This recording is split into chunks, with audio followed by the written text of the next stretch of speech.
যখন আল্লাহ রাসূল পয়সা উপার্জনের কথা বললেন তখন বললেন, 1 দিন মজুরি, 2 চাকরি, 25 দিনে টাকা শেষ হবে, আর দিন মজুরি মানে সন্ধ্যায় টাকা শেষ হবে, 3 জমি চাষ মানে সমান সমান না হয় লস,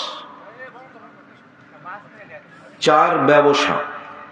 তখন আল্লাহ রাসূল বললেন, এই শোনো, সত্যবাদী ব্যবসায়ীরা, বিশ্বস্ত ব্যবসায়ীরা নবীদের সাথে জান্নাতে থাকবেন।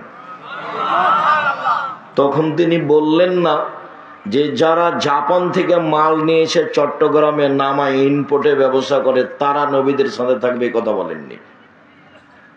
যারা চকলেট বিক্রি করে তারা নবীদের সাথে থাকবে, এ কথা বলেননি। তিনি বলেছেন সত্যবাদী বিশ্বস্ত ব্যবসায়ী যারা, তারা নবীদের সাথে জান্নাতে থাকবেন।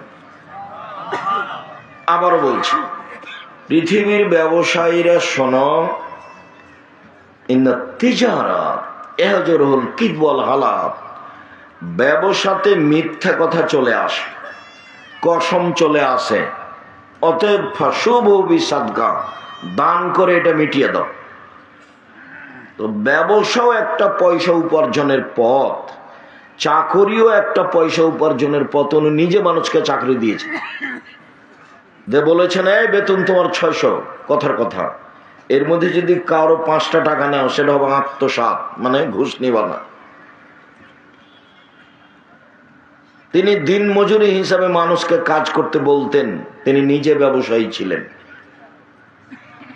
তো দিন মজুরির কোনো প্রশংসা করলেন না, খালি বললেন যে ঘাম শুকানোর আগে তাকে টাকা দিয়ে দাও, টাকা দিয়ে দাও, টাকা দিয়ে দাও দিন মজুরি।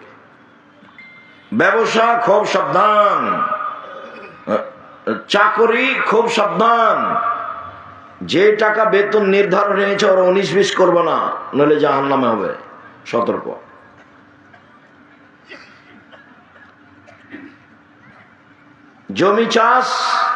জমি চাষ করো কেন?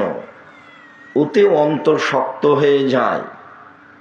এসব জিনিস কঠিন জিনিস, গরু ছাগলের পিছনে থাকতে হয়, ভীরু হয়ে যায়, নিন্দা করছে। ব্যবসা, এই সত্যবাদী ব্যবসায়ীরা শোনো, বিচারের মাঠে নবীদের সাথে থাকতে বাবা, ইব্রাহিমের সাথে থাকার সুযোগ হবে সত্যবাদী। আমি বলিনি এই কথা মুহাম্মদ সাল্লাল্লাহু আলাইহি সাল্লাম বলেছে। অথচ উপার্জনের পথ 4টে: 1 দিন মজুরি, 2 চাকরি, 3 জমি চাষ, 4 ব্যবসা। ব্যবসা করে খান, দাগাবাজি করেন কেন? চাঁদাবাজি করেন কেন? আপনার ছেলে চাঁদাবাজি করে কেন? আপনার ছেলে জাতির জন্য বোঝা, ও মানুষের মায়েরা খায়, ও দল করে, ও দাপট দেখায়, মানুষকে জেল হাজতে দেয়, ক্ষমতা দেখায়। ওটা করে কেন আপনার ছেলে? ওকে এই জন্য মানুষ করেছেন? ও কি পড়েছে ছাই? পশু প্রাণীর মতো দুনিয়াতে মানুষের সাথে অন্যায় করে বেড়াই।